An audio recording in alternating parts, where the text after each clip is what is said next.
Hey, good morning, everybody. This is another entry to my vlog about my journey to justice from historical childhood sexual abuse. I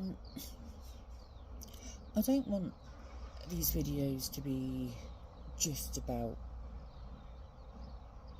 well, it is just about historical childhood sexual abuse, but what I mean is I want to be real with you guys about what it's like day to day. This is really tough. It's really tough. I want you guys to get to know me and experience what I'm going through, in the hope that, you know, that these video diaries, the processes I go through, the steps I take, you know, can help other women that have been through what I've been through. It's extremely difficult for me at the moment because I'm not allowed to divulge into my case because it is currently, you know, being investigated. I guess all I can really say at this stage is that the report was made after 30 years. I decided to come forward because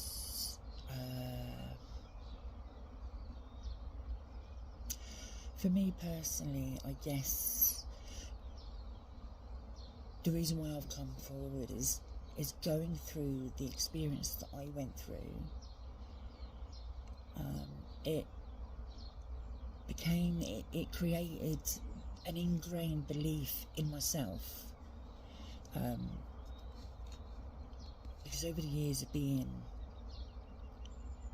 abused, and it wasn't just, you know, it's not all about sexual abuse. You know, childhood abuse goes into so many different subjects. You've got emotional neglect, you've got physical abuse, mental abuse, the emotional abuse. Oh my God, the emotional abuse for a little child or whatever is too much for any head to fathom.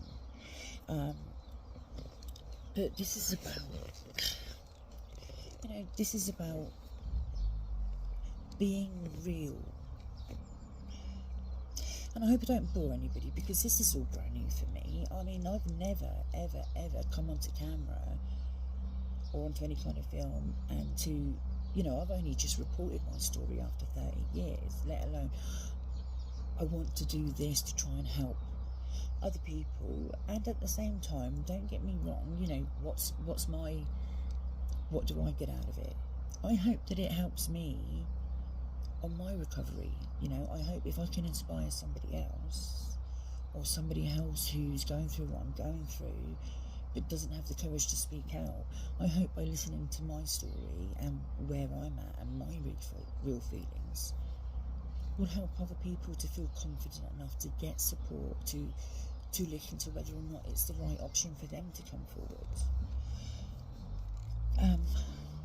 Again, it's about 7 o'clock in the morning. I'm in my gazebo, as I always am. Excuse behind me, that's my my laptop, which I'm a new laptop which I'm using to try and set up Daughters of Justice UK's website, which is, you know, excitingly it's on its way. Also, I should probably mention that we are now multi-platform. You can find us over TikTok, X, formerly known as Twitter, Facebook, Instagram, YouTube, obviously, which is where I am now.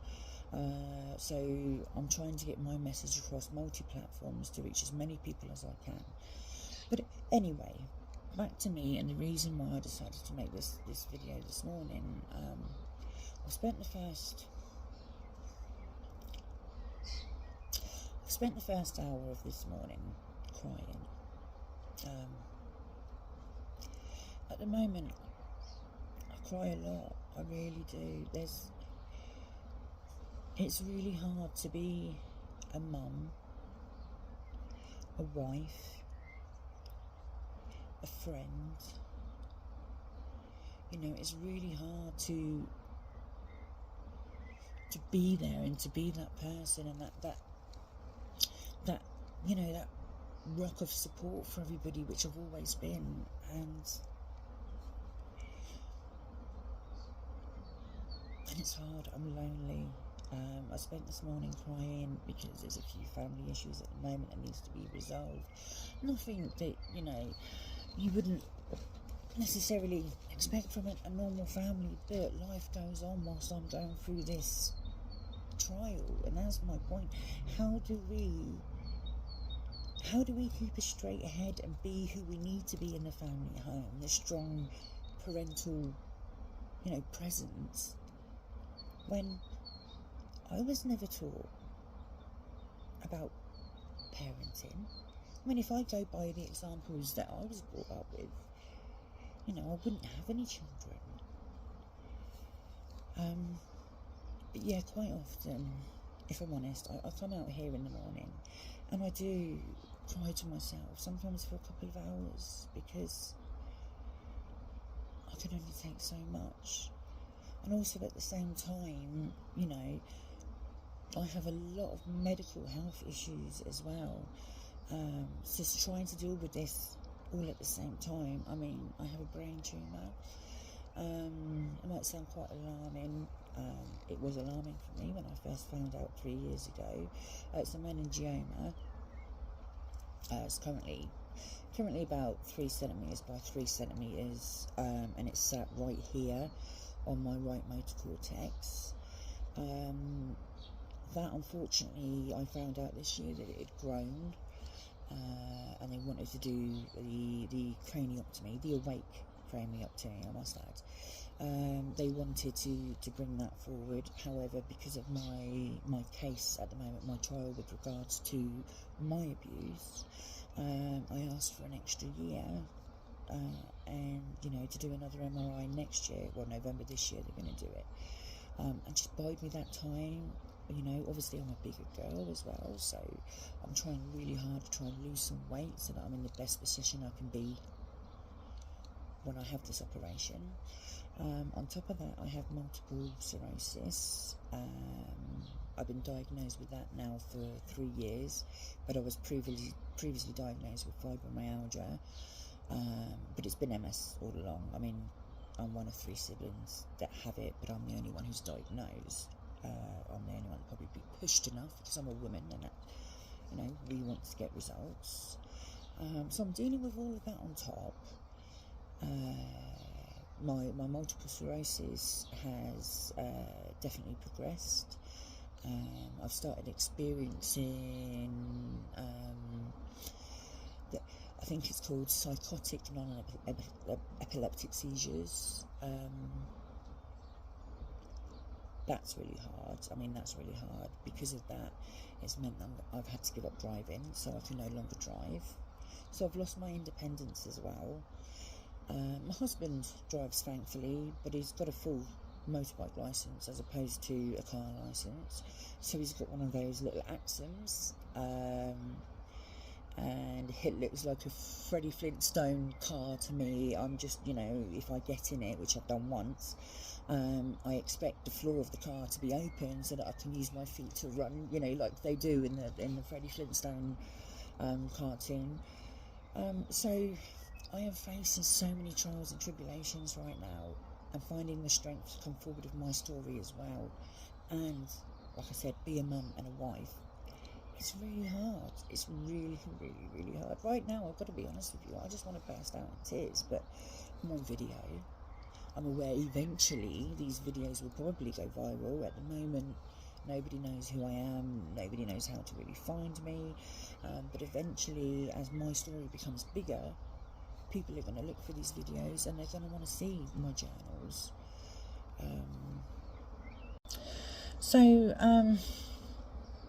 I guess what I can say, I can probably say roughly where I'm at in my case, in my open investigation, just to give you a rough idea. Like I've said before, I'm not allowed to discuss any details of the case, because if I do, it could have serious implications for me.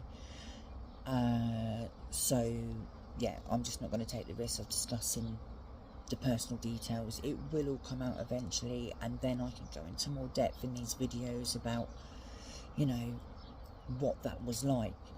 But as it stands at the moment, I've done my the video evidence has been done.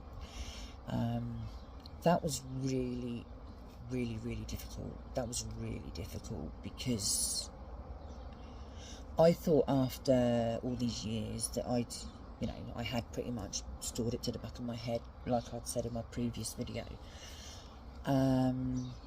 But just to pre-warn anybody that's going through this, for me, it took me right back there. I was so concerned when I knew I was going to be doing video evidence, because I had no idea I was going to be going back that far. You know, I don't know what I expected, really. I guess it makes, you know, it's common sense that that's what you're going to do, but this is new to me. You know, I've not done this before. But doing the video evidence, even though there wasn't cameras in the room, you know, it wasn't in your face, it wasn't obvious that you were doing a video evidence, thank God.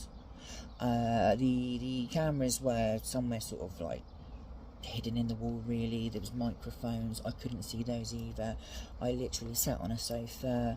I was quite comfortable. There was a little table in front of me. I was able to take my coffee in there.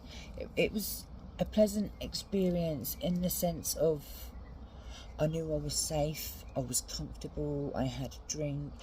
There was obviously the officer doing the interviews, she was in the room.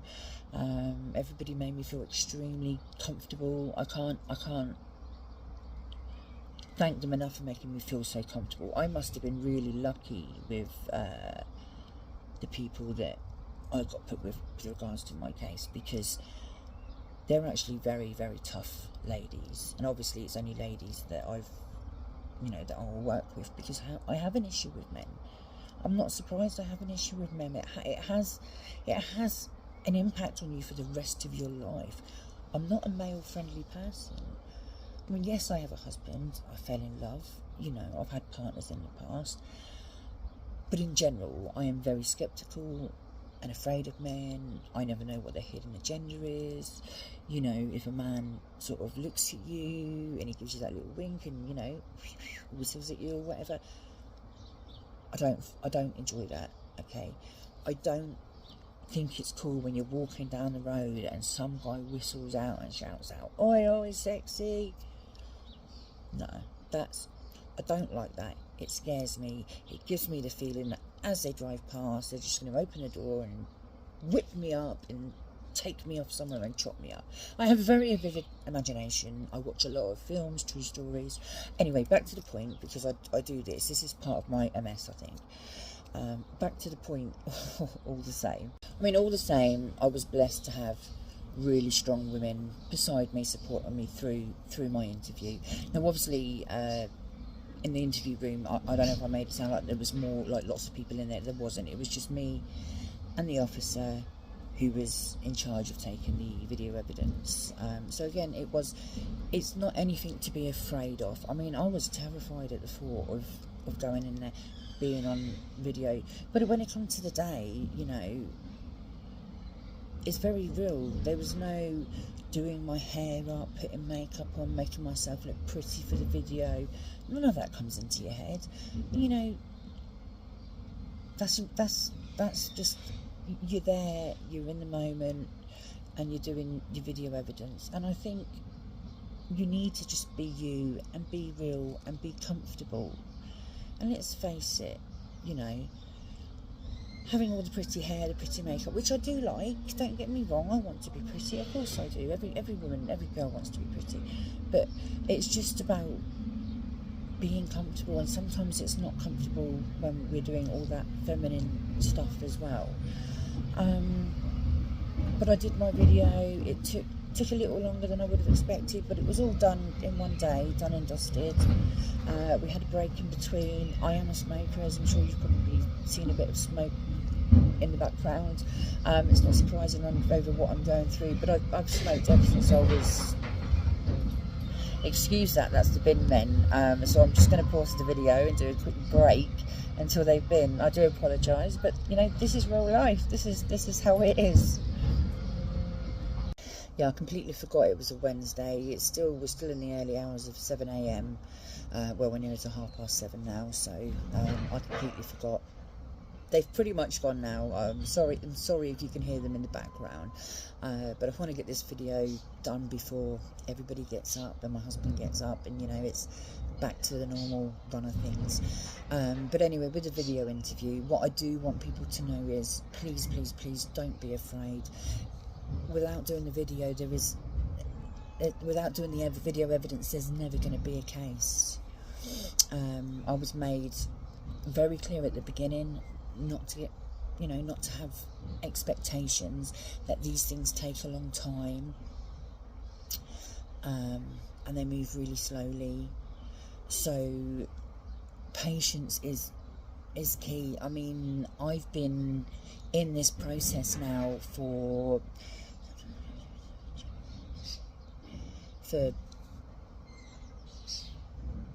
9 months.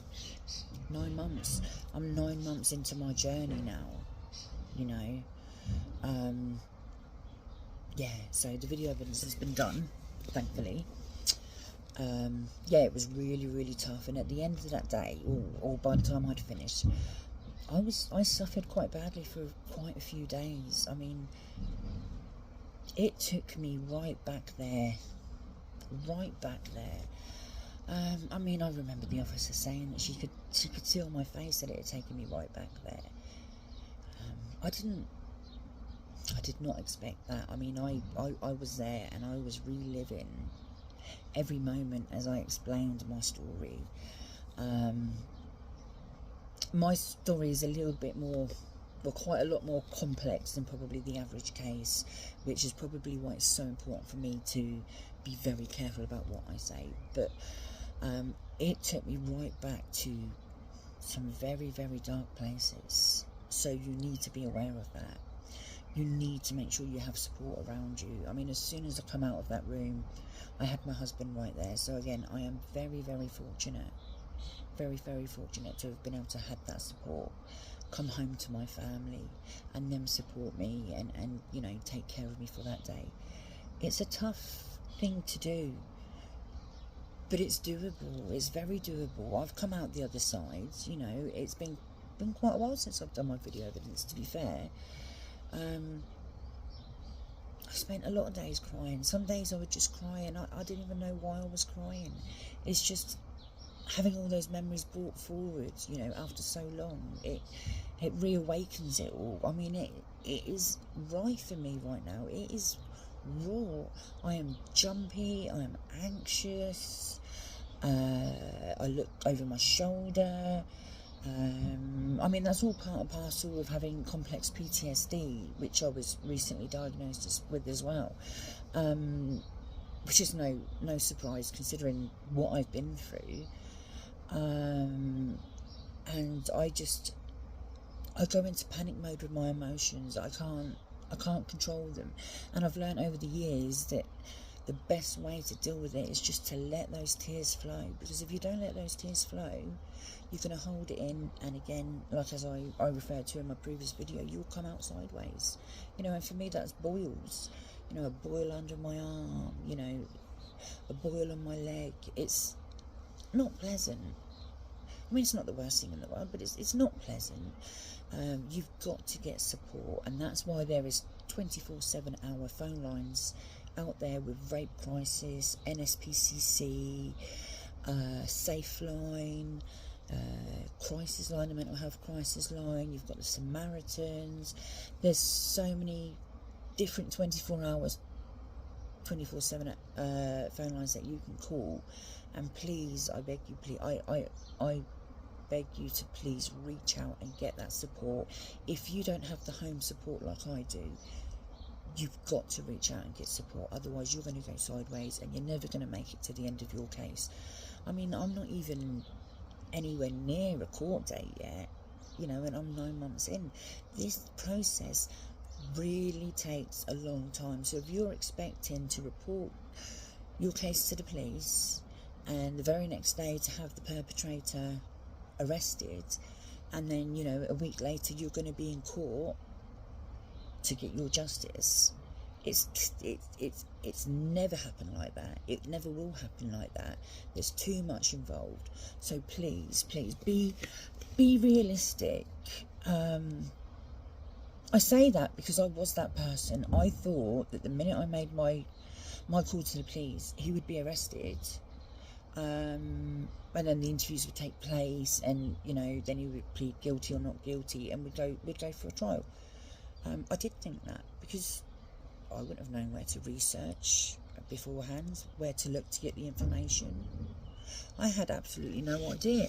You don't know unless you were told. It's the same with everything in life. You don't know about any kind of support or help, whether that be mentally, physically, spiritually, financially. You don't know about the support that's out there unless you get told.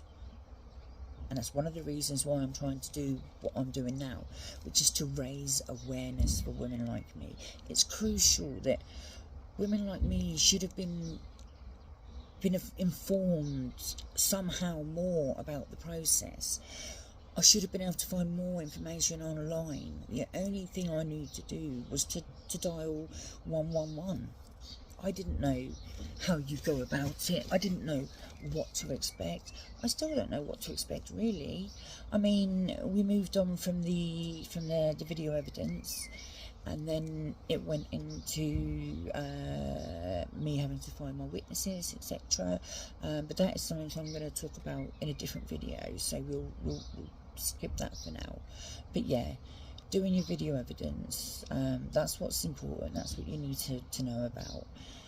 And it's not scary, but it is emotional. They do have tissues there, you know. They're very, very supportive. Obviously, they can't discuss the details of the case with you once you come out of the interview room, but they are still there, willing and happy to talk to you and support you, and, you know, signpost you anywhere if necessary. As I said, I was very lucky to have a rape advocate who came with me for my video interviews. My husband came along, my rape advocate came along. Obviously they weren't allowed in the room when I did my video, but they were there waiting for me when I finished. I knew they were outside, so I had that comfort knowing that the support was out there, and it enabled me just to go back to the beginning and tell my story. And my story starts from, well, no, I suppose, you know, I can't divulge that, thankfully. I've managed to realise I do go on. But yeah, basically, it's absolutely crucial. You need to have the confidence and the courage. I'm sure there's information out there. In fact, I will stick some information on our Facebook group today, just so people are more aware of what to expect. So yeah, please, anyway, I've kind of explained to you about the video evidence. One day when my case has gone through, I will go through it all with you in far more detail. What I would like to say is, just in this short time of talking to you guys, I feel like my emotions have picked up. I feel a lot more easier about the day moving forward. I feel like I've released some stress, so I'd like to say thank you so much, even though you don't know me, just by listening to my video, or, you know, just by me being able to make this video has helped me for today, and I'm sure I'll go on for the rest of the day feeling a lot better. But anyway, please don't forget to like and subscribe at the bottom there. You can find us, as I said before, on Instagram, Facebook, X, which was formerly Twitter, TikTok. So we're trying to be a multi-platform service. That's what I'm trying to build, a multi-platform service with pockets of support all over the UK. So go onto those sites, Daughters of Justice UK. Check us out. If you've got any kind of ideas of other things that we could be including, if you can think of things that I've not yet covered, or things that would be useful to have on the website for people that need to, you know, need to reach out. Obviously you'll have my vlog on there, which I'm doing now. There is going to be lots of mini courses to do with personal development, goal setting, you know, smart, realistic, achievable, timely goals. All these little things. There's going to be self-help worksheets. There's going to be the forum when people can get together and chat. I'm trying to create so much. I'm not working on my own. I have collaboration with a few other very strong women that have been through what we've been through. So yeah, I hope you've enjoyed my video today. I hope you don't feel like I've just completely waffled on. I feel like I have. I'm sorry we were interrupted by the bin men, but that just goes to show you that I am a real person, living in a real home, experiencing real things. Like the bin man, I am a real person. Anyway, more to the point, I hope you've enjoyed our video, and I look forward to seeing you next time. One love, God bless, thank you.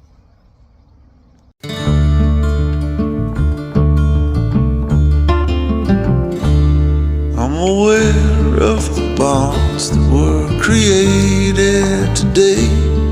When you told me that sure there's a way, the water's so still and my pain has gone away. The air is much cleaner after it rains. Follow my love, a sentence in spring air. Follow the moon into the sun. There's a call for new beginnings here, but the sorrow of yester disappear. Let your body be new.